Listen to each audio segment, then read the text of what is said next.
Rayakan Misa Minggu Palma ratusan umat Katolik Santo Mikael Magelang pada 3 gereja. Berikut laporan wartawan kami dari Magelang, Jawa Tengah.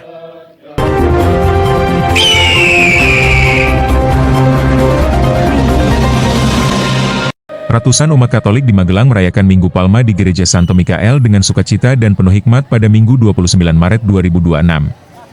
Minggu Palma merupakan hari peringatan penting dalam kalender liturgi Katolik yang menandai masuknya Yesus ke Yerusalem sebelum ia wafat dan disalibkan.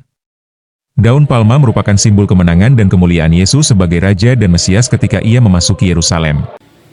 Sepanjang jalan yang dilalui Yesus, umat Yahudi mengelulukan Yesus sebagai tanda penghormatan seraya berseru Hosana, diberkatilah Dia yang datang dalam nama Tuhan.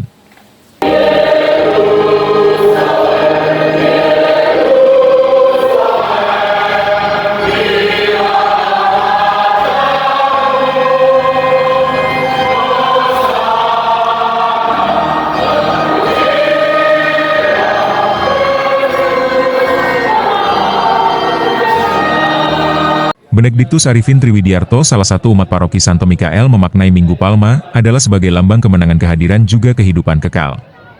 Makna Minggu Palma adalah melambangkan kemenangan, kehadiran juga kehidupan kekal. Pimpinan Gereja Paroki Santo Mikael Romo Petrus Sajiana PR mengatakan Minggu Palma adalah sebagai pintu gerbang masuk sengsara Tuhan dalam kematian sampai puncaknya kebangkitan.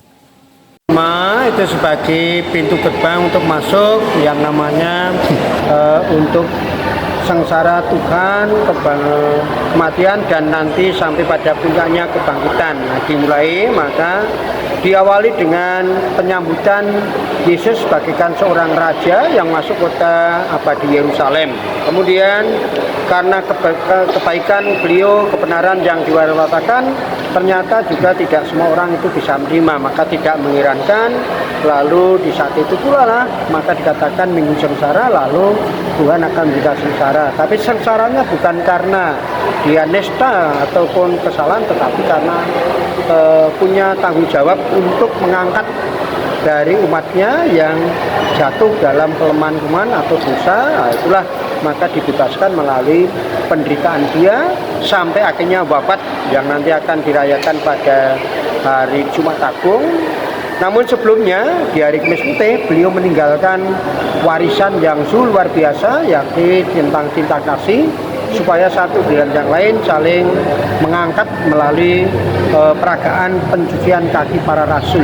Disitulah menunjukkan kasih yang betul-betul tulus untuk disampaikan pada muridnya. Nah, kemudian setelah itu lalu dia menderita bukan karena kesalahannya, tapi karena dosa-dosa kita manusia. Kemudian akhirnya dia wafat, lalu setelah dimakamkan bagaimana mestinya manusia, akhirnya karena kuasa Allah dan karena kebaikan atau kebenaran, dia akhirnya bangkit untuk membangkitkan manusia dari perbudakan dosa yang telah dibebaskan, atau dalam bahasanya itu ditebus ataupun dilepaskan. Itu antara lain seperti itu rangkaiannya dalam Minggu Palma. Diawali dengan perarakan memasuki gereja, perayaan Minggu Palma di Gereja Santo Mikael berjalan dengan lancar, hikmat dan sukacita. Leonades dari Magelang mengabarkan.